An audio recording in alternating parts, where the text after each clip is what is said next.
Thank you, Mr Speaker. I rise today to speak to this matter of public importance in regards to supporting Tasmanian businesses and workers.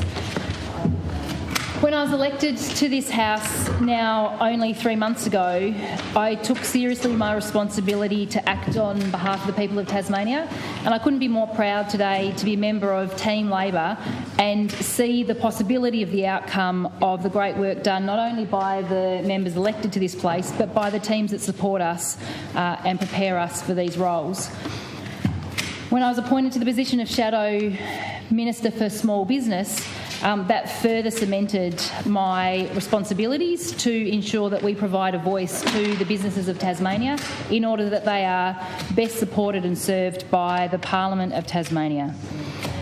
It takes a business under pressure courage to share their story. It takes an operator, a person, a member of a family, courage to share their circumstances in order that they can be heard so a difference can be made.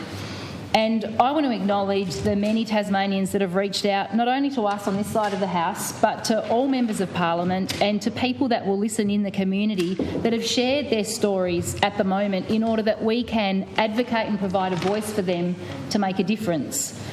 Last week I shared stories of Mr Paul Lewis, an independent taxi licence holder from Perth. On Sunday I picked up the phone and I checked in with him because not only does it take courage to raise examples of personal circumstances, but it is a responsibility of ours when we share these stories that we check in with Tasmanians. And when I spoke to Mr Lewis, his circumstances hadn't changed. His ability to raise income and support his family had not changed, despite him actually not just asking for handouts, but seeking the support of the department to change allocations on the weekend where he may be able to service the many people that arrived in Launceston for the AFL. But unfortunately, even just system changes weren't provided to support a Tasmanian to do what they want to do to provide support for themselves and their families. We heard last week of a number of businesses under the $50,000 threshold that weren't being provided for, and I'm grateful that today there's been an acknowledgement of the devastation effects that have occurred to this sector and that there in fact will be by Friday some reprieve and possibilities of them seeking that support. It is when people are willing to share, when we're willing to be relentless and ask questions and to seek changes, that action can happen and differences can be made.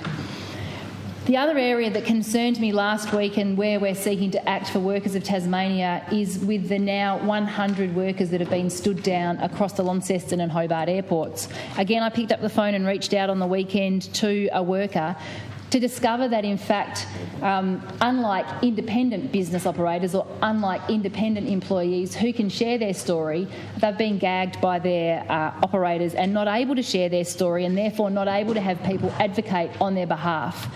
It is really important now across us as Parliament for the government to recognise that we need to do all that we can to secure and stable work for Tasmanians.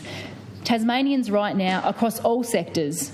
I prosecuted last week for small and micro businesses under $50,000, but that's actually led for a whole range of business operators, not only of small and micro, medium, large, and in fact large iconic Tasmanian businesses to share the devastating and emotionally impactful impacts that these border closures are having.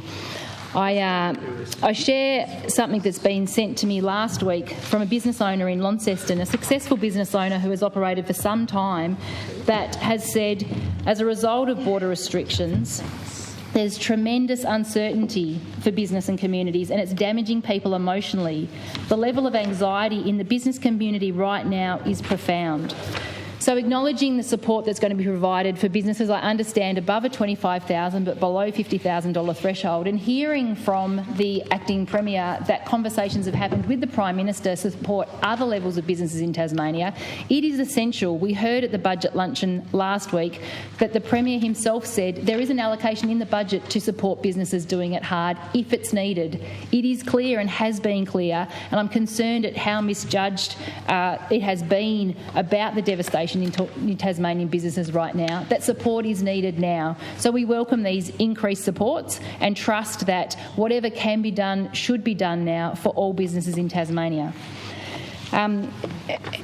I just want to take this opportunity as well, expressing my concern for how deeply there has been a misjudgment around the impact of our businesses, but also right now businesses need, and I think this is the words of the government themselves, clarity and stability.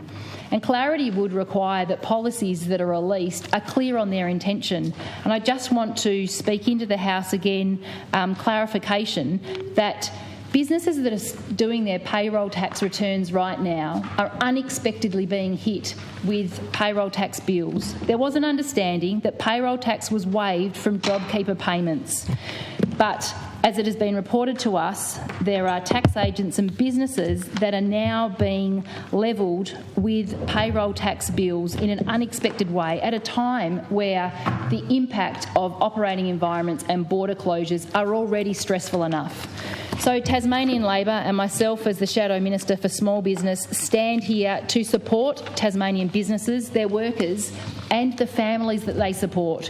We recognise how hard it is right now. We understand and feel the impacts across all businesses, micro, small, medium and the iconic Tasmanian businesses that for generations have served not only Tasmania and our communities and our economy, but have served to really reinforce all that is good about Tasmania and brand Tasmania.